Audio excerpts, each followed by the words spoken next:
Hey, Gabriel. Hey, Gaybros Jose. Where are we today? We are in Chicago at a bar. At a bar that you don't remember Nope. the name. Albeit, every single time that we have been in Chicago at the same time, I have brought you here. It's true. It's Yeah. a great bar. Yeah. I love it. Yeah. It's called El Anel Tavern. It's one of my favorite dive bars in the city and the creepiest bar in America, according to one of the notes that I have on the window. And according to the poster, they hand wrote the quote of this Google review. Yeah. So we're still enjoying like this time, like face to face. What did we watch? We watched, this was your pick, but more out of just the way things have flowed. Yeah. We picked the Antonioni film, Notte. Thank you to your boyfriend for teaching me how to pronounce that film. Yep. From 1961. The movie, not my boyfriend. Yes, I believe it was 1961. Yeah, it's clearly like the transition from the 50s up to the 60s. Yeah. Which is a drama. And not only that, but I also, well, this movie also like popped your cherry of Genesis film. Like a cinema that I mentioned like multiple times about like going there to watch something. Is that I actually introduced you to it. You did, and you've spoken so much that I finally Yeah? am happy that I can be sad at how sad San Francisco's film scene is. Yeah. And the reason why I picked this is because I know that you really like Antonioni. I think that he has like a good visual language, but I was curious to see more of him besides Blow Up and L'Aventura, as we did watch. Which are the only two we recorded about them on the podcast, but it's the only two we've seen together, Antonio. Yeah, that's correct. Yeah.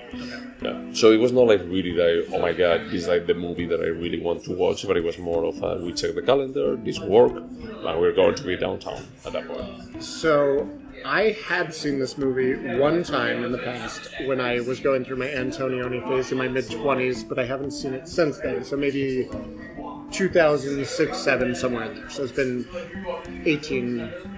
17 years. Yep. You had not seen it ever. Not at all. No, this is the first time. So as this was my pick, I guess that you have to summarize this.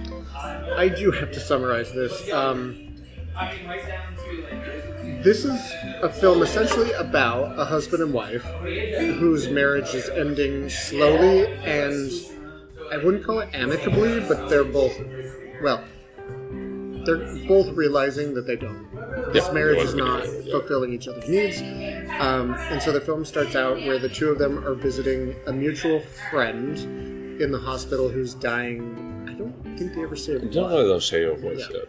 But he's on morphine, and the morphine is allowing for some more truthful conversations, and it's bringing up a lot for the couple. We find out a little bit later in the film that the wife actually had feelings for him, but nothing ever happened. I think that we may actually hear like the other way around, that the guy had feelings for her and wanted to invest on That's her, true. but she never like corresponded. She says at some point later in the film that he could have had me out of boredom because I was bored. But anyway, Yeah. so the main couple is played by Marcello Mastroianni. I'm probably not saying that correctly. And Jeanne Moreau. Is it Jeanne Moreau? Jeanne Moreau. Jeanne Moreau. Yeah, okay.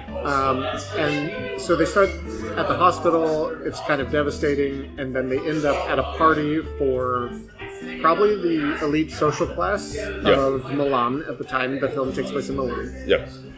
And then you just kind of experience the party through the eyes of both these two characters. Yeah, this movie like 2 hours and something, and basically it's just one night. It's like one night where actually just falls apart. How they actually at the beginning he's not like too excited about going because he's a writer and he's going to have like a party, like a reception for his book at the beginning.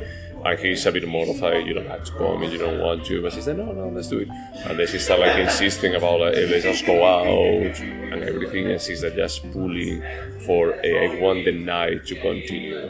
And we see Mastroianni like just being too flirty with almost every single woman that just cross paths with him. I wouldn't call it flirty. He's aggressively looking to fuck, and he's doing it in front of his wife, and he finds his favorite target of the evening, a young woman played by Monica Vitti, who is the daughter of the person throwing the party at the villa. Yeah.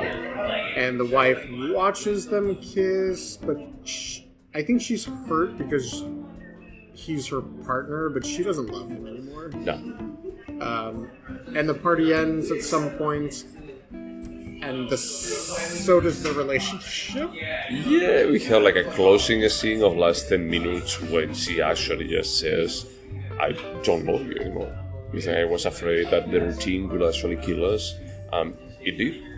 And he, even though he's the womanizer, she has the opportunity to have sex with a very attractive gentleman, and she's like, look, I'm sorry, I can't, and he would have. Yep. And he was the one desperate to keep her when she's like, no, I'm done. And he tries to have sex with her, and she's like, you're raping me, stop. Yeah. The end. Yep. Fine. Fine. I like the finale. That is so like, fine. Well, we're so used to French films that it's like, fine. Fine. Yeah, but that's pretty much it. It's a very... It's not like a lot of stuff happens. There is a lot of introspective scenes where we see the wife like just working around, like trying to get a glance at someone, trying to sparkle like some kind of sexual connection, and how at the end she's not 100% committed to that, because I think that partially she feels guilty about like doing something that it would be betray the marriage. That when the other way, like the other guy, like the other way around, is that it's just circumstantial that he didn't end up having sex with anyone. And we get into a place where I get confused about what social norms are, because I've only been to Italy once. My husband has Italian connections. They have a different approach to quote-unquote fidelity, in my opinion, as a puritanical American raised in a cult. Sure. I'm just going to call it out. And so I couldn't tell, like, the wife seems to be, not okay, but tolerant of his behavior the entire night. I think that is tolerant from the perspective of, this is over. Is that this is over, so I should actually just, like, have some fun. I don't know why I should be delaying this into being a single woman for, like, waiting for a divorce or something. Is that he's doing it, I assume that he's doing it, I should be doing it too. But she still feels sad that they cannot talk about the topic instead of doing, like betraying each other on their backs. I agree with you that this film is sad. It's a sad film, but it's tricky. It doesn't feel sad until you realize... To me, it didn't feel sad until I realized, like, this isn't just a rough day in their relationship. It's the end. And it's super sad watching what they do at the party. Yeah. Like the night that is like how they still want like partially to still like keep being out, because they know that in the point that they come back they need to face like the reality of this marriage no longer exists. So when you and I watched Blow Up, you had never seen Blow Up? No, I had never seen it. So I had seen it before and I was mind blown. I thought it was so good. And then you and I rewatched it and we were both like, yeah, it was a bit weaker. But I think what we saw in Blow Up, and we discussed this last night, is that he has a visual language. He knows how to fill up a frame. Yeah. He just needed better subject matter than Blow Up, and I think did Blow Up come out before this? I don't remember. You are the one that has I'll have to look at this, but I feel like he matured in a way where he's examining not photographs looking at an empty murder, but looking at a real relationship, and that was kind of brutal. I felt like it could have been a Coppola movie, a Sofia Coppola movie, but it's better. From the slow burn that you already know where they are going from the beginning. From the first 10 minutes, is that you on the first opening scene when you see them just walking next to each other, you understand that they are not happy, but they're married. You're right. This could have been a Sofia Coppola film, 100%. But Antonioni. Yeah, but Antonioni made it better. Sorry. Sorry, Sofia. But I agree. You could easily see this. What is her movie about the movie star at... Lost in Translation? No, the one after that everyone loved, but it was so boring, where the movie star stays at the Chateau Marmont. Elsewhere? Nowhere? Somewhere. Somewhere. Yeah. This could easily been a somewhere sort of film. Like, surrounded by luxury and sophistication, but it doesn't matter. Yeah. Sad.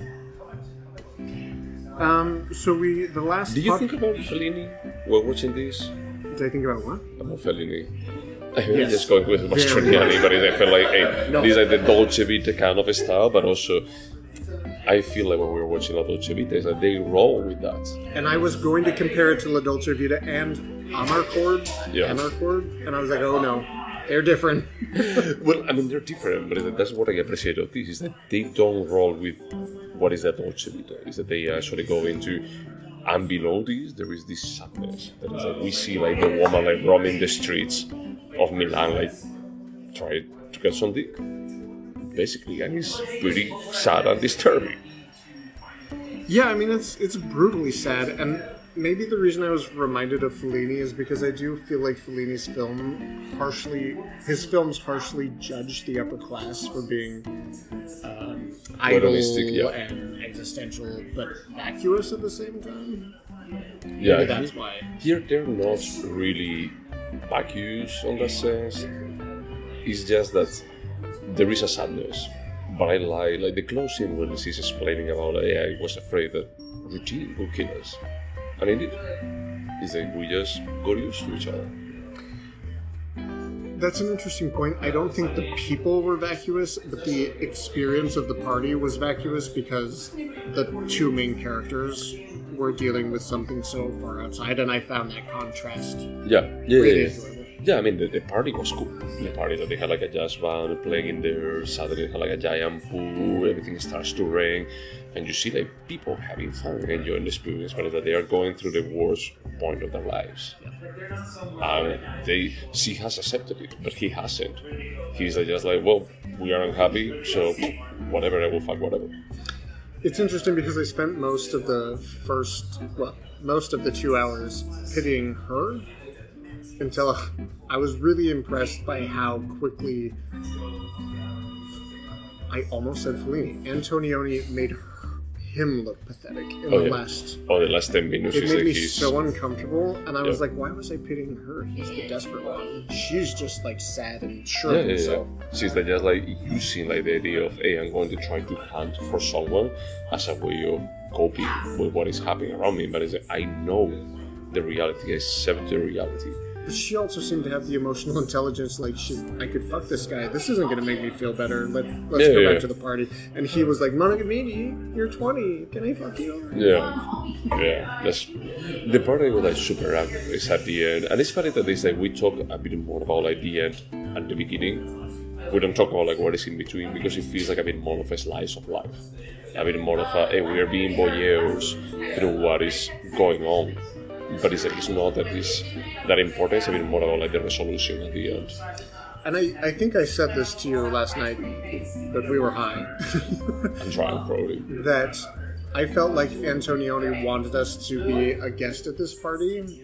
Yeah. And observe them as a guest. And I'm fine with that. I went to that party and it was cool. Yeah, it was a good party. Now, like some of the things that we saw during that party were pretty awkward. And devastating. Yep. Awkward and devastating. Yep. I love that scene, well, at the end, when she reads the letter, that is, oh, you are still sleeping and waking up, I can see your smile, I can see your skin, I feel like this, I feel this love for you, blah, blah, blah.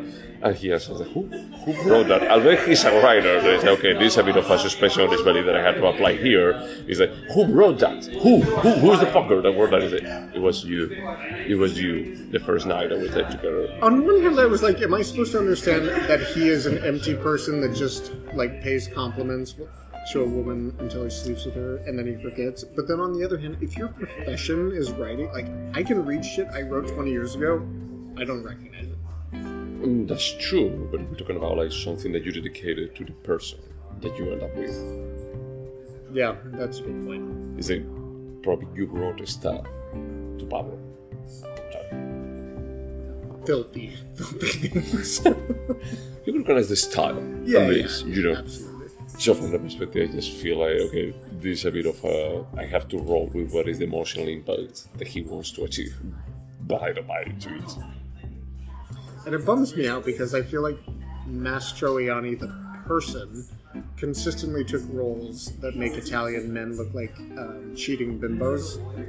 And I don't know whether or not Mastroianni had substance. I think he's talented, but I've been fascinated with the fact that he had a wife and a long-term lover who was Catherine Deneuve, and both Catherine Deneuve and his wife were at his deathbed when he died, and they were okay with each other.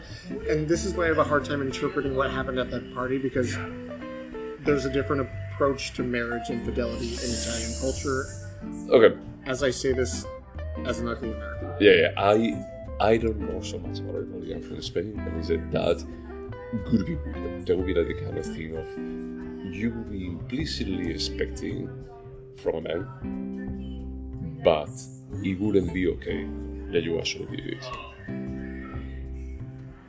I'm so emotionally stunted that an open relationship doesn't compute in my head, but like if they were so okay that they were there with him at his death together. Oh yeah, we're talking about that, is that that's completely their business. Yeah. What I'm saying is that the average Spaniard is like in a Spanish marriage, is like the guy can be like a bit of a more reliable back in the day. Like I'm thinking about like when I was born, is that the man is like the one that will have like an affair. Like the women is like that's not conceivable that they would have an affair. The hypocrisy. Europe is so hypocritical. They could On learn this some sense, things yeah. from Americans. Alright, let's just leave it there. Let's just leave it there. I believe America's hypocritical. That was the joke. I really liked the experience. Like I said, this was the second time I watched it. I will say that because we just recorded about Inland Empire, that I was obsessed with David Lynch films in my 20s, and I was watching everything. But then once I got to Inland Empire, I thought, no more. That same thing happened in my 20s with this film. I had watched La Ventura a couple times. I watched a few Antonioni films. And Blow Up too. I watched Blow Up, and then I got to La Notte, and I thought, this wasn't bad, but I need some time off. Huh. But I really liked it the second time. I really like this movie. Yeah. Honestly, it's like, it's even I was talking about my friend yesterday. I was saying, it's like, this movie is making me want to watch La Ventura again. Oh yeah, you mentioned that last time? Yeah, because it was like, look, visually, this is incredible. Because they have all the scenes you could actually just print. And I know that I said this about Leo Carax and other folks, that is like, I don't like their movies that much, but visually they're incredible, But in this case, I just felt like some of the scenes are incredible. Like by today's standards, like this was done 62 years ago, and it still holds. And I do think he didn't sacrifice substance for style. I think both things were there in this film, which has been a complaint of ours previously. Yeah. And yeah, he fixed it. Yeah. Also, I just looked it up. Blow Up came out 5 years after this. Good. Yep. Good not to hear that. I wasn't afraid about that. No, I think that there's like a lot of substance. And the thing is that when I was watching it, I was thinking, this is a like movie. This is like a middle high class, like being and not being able to cope with it, and just trying to destroy their lives without like facing the problem. Yep. I mean, it's kind of disguised because it's dated in the sense that technology was what it was in the 60s. But yeah, like if Ang Lee had directed this in 2020, I would have been masturbating to this. Are we talking about the Ice Storm again? We are, yes. Dude, that movie. Should we go over the questions? Yeah, let's do it. Okay, Jose, would you watch this again? Definitely yes. I had a feeling that it's something that I would want to actually have like a Antonioni weekend. Yeah, in fact, after rewatching it, I was like, let's go back to the Criterion store, see what Antonioni. Yes, so we would both watch it again. Would you recommend this? Yes. I'm not sure I don't think that I would recommend it to my parents, because I have the feeling that this can be a marriage destroyer. Not to my parents, but it's like I had a feeling that if your relationship is not going well, watching this can be like a very uncomfortable. too eye-opener. Yeah. I would recommend this, not as like if I was like, you need to watch Antonioni films. This isn't at the top, but this is solid across the board. It's solid. Yeah. So yes, I would recommend it to anyone. Will you remember this? I think so, from the general idea that is like basically a couple like falling apart and they spend a night out. I love the idea that is that the movie just takes place over a single night, from the afternoon to the morning, when they actually just wake up in the party. Well, I was impressed that I had forgotten the hospital part at the beginning. The party I remembered, so I will remember this as well. yeah. Do you think that actually the hospital part is that important? So it has two parts. It's like the part about like that woman. It's a cool scene, like the woman, like she's like, "Hey, can you help me? Can you help me fix this? Can you get in my room?" And how is like the nurses saying like just slap that bitch, or like just stop, you slap. And the other part is like about like the interaction with the friend. I mean, if we wanted to get into like a literary analysis, does everything that happened in the hospital mirror itself later in the party, and does it immediately expose him as a predator who tried to rape a mentally ill person versus someone who went to visit your friend? Yes. Okay. So could they have gotten around that hospital part with some clever exposition at the party? 100%, because the catalyst for their discussion is that the wife is bored at the party and calls the hospital. She finds out that the friend died, and that causes that very intense conversation about how she would have slept with him. Yeah, out of boredom. Yeah. So it is like an impetus for interesting conversations. Yeah. But Well, yeah. Sorry. No. So I'm saying I do think it was valuable, but they could have gotten around it if they wanted to shorten this to 90 minutes. So the thing is that she would have slept with the friend that was on the friend zone, just because out of boredom. I'm all like, well, you could try. I guess that I slept with him, not because I was in love with him or anything, or because of all the care that he showed for me. He's like, just out of boredom. But he's like, it doesn't look like Mastroianni. He would actually sleep. Giuseppe, yeah, it was. Yeah. He was like trying to sleep around because out of boredom. It's because he's a satyr. He loves sex. Yeah, but I think it was valuable in the way it illustrated what she valued. She wanted somebody that adored her, and this man didn't adore her. He took her to a party and humiliated her. So yeah, but the other guy adored her, and it was not what he wanted. I think that he wanted someone that was slightly mean to her. Yes. She needed someone older than her, a little bit mean to her, and then just to be unhappy because she's like, I'm divorcing you, and I wish I had slept with this dude who died.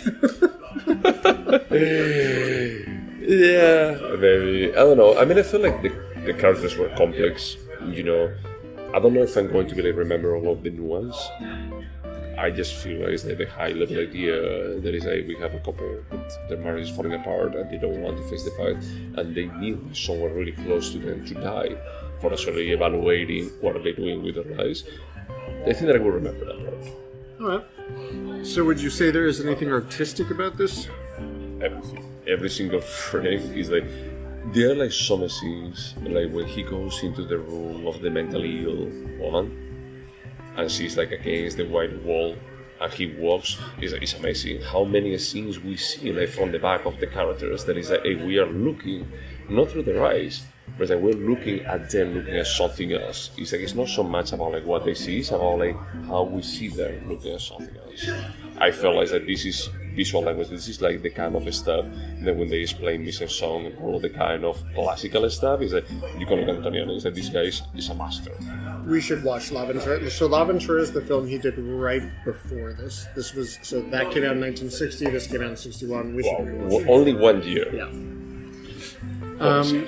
Would you turn this into a TV show? I don't think so, honestly. I would not. I feel like the way we experienced the party in a single swoop and then it was over, that was too valuable to me. I wouldn't change that in the slightest. I mean, I'm trying to think if you could actually split it in a mini show or something, a mini series. But I had the feeling that it would like so watered down. Yeah, no, I wouldn't touch the film. Okay, that's fair. So what's your answer? No, I wouldn't turn it into a show. Could this have been better? Honestly, no, because of the movie. I was pretty tired, but that's not like the movie's fault. Yeah, I wouldn't touch this film. It's not a perfect film by any stretch of the imagination, but I wouldn't dare to suggest, hey, Antonioni.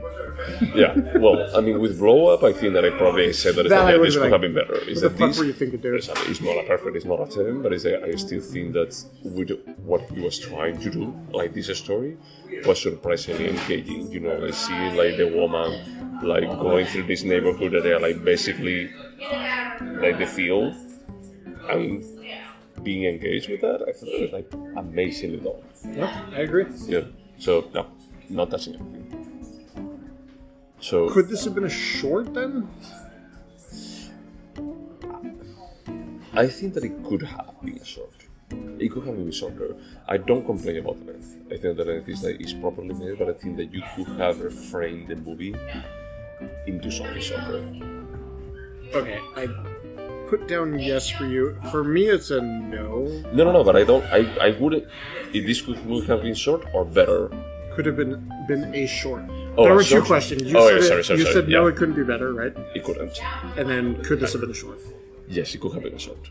But I don't think that it was necessary. It's not bad that it actually took like 2 hours for just telling this story. It's more like if you actually get it down quite a bit, you can get ahead with the same story. For me, I really valued the time I spent with the characters. That was too important. If this had been, let's just say, a 25-minute short, I'm not sure I would have felt their misery. That's fair. But I'm going to say no, but I'm open-minded. Oh, yeah. Do you think they could have been better or not? You said no. I said no. I wouldn't touch this. I don't know what I would say to Antonioni to try and improve it. I liked it. It's great. Hey, dude, Antonioni. Yeah. He said, let's just sit down. We have to talk. So those are all the questions. This was my pick, so I guess that you have to score it first. Okay, I'll do that. Yeah, don't worry. I know that you are dealing with logistics. We didn't prepare too much. I don't know. I feel like I gave Inland Empire a 9, and I feel like Inland Empire is slightly better, so I'm going to give this an 8.75. Okay, that's fair. My score is an 8.5. Alright. I was just thinking about it going with the porters, but you already criticized me the other day. Why did you give it a 5 from my side, dude? Sorry, I meant to give it. I thought I took 8 point. Yeah, I think that is, for me, is better than Inland Empire. Which you gave an 8. Okay, yeah. That's consistent. For me, yeah. And for me, I was actually checking the score of La Ventura, and I think that I gave it an 8. That's the reason why I need to rewatch La Ventura, because there are things on La Ventura that they felt better than this movie.